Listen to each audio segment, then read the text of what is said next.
Aabot na lang ng kalahating taon bago mabuo ang ginagawang Metro Cebu Expressway. Ito ang tiniyak ng DPWH. Halos isang dekada na kasing under construction ang proyekto. Narito ang agenda report ni Ian Maghanoy.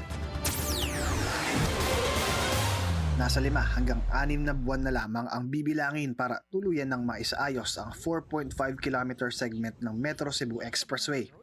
Yan ang ipinangako ni Public Works Chief Vince Dizon ng kanyang suyurin ang Cebu para sa ongoing na Maharlika Road Network Inspection ng DPWH araw ng Miyerkules.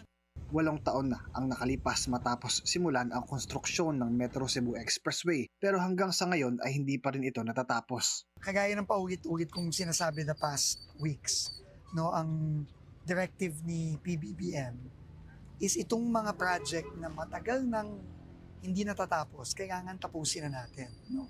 And itong MCE dito sa Cebu is one example of that repeated problem sa DPWH. No? Sabi nyo nga, this started 2018? Yes. Oh.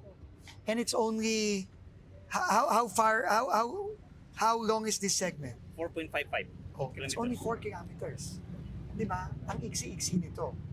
No? And yet, 2018, 19, 20, 21, 22, 23, 24, 25, 8 years. 8 years. 8 years, hindi pa tapos. And more than that, we have this big problem kasi bumigay siya noong 2023. No? Bumigay siya noong 2023. And again, 23, 24, 25, 26, 3 years. No, na hindi pa rin naaayos. So, it's really a repeated problem, no, in the department. Balak din ng DPWH na magdagdag ng personnel at equipment para masigurong masusunod ang naitakdang construction deadline.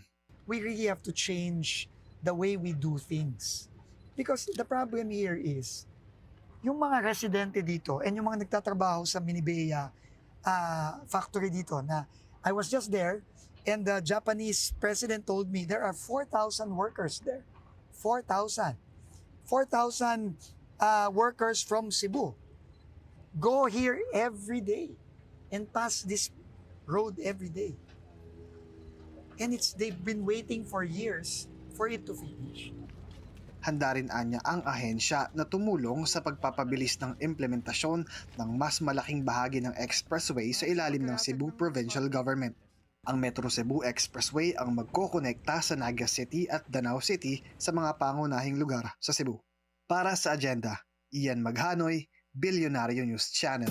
Manatiling nakatutok sa Bilyonaryo News Channel. Sumubaybay sa aming social media accounts at mag-subscribe sa aming YouTube channel para sa mga eksklusibong balita at storya.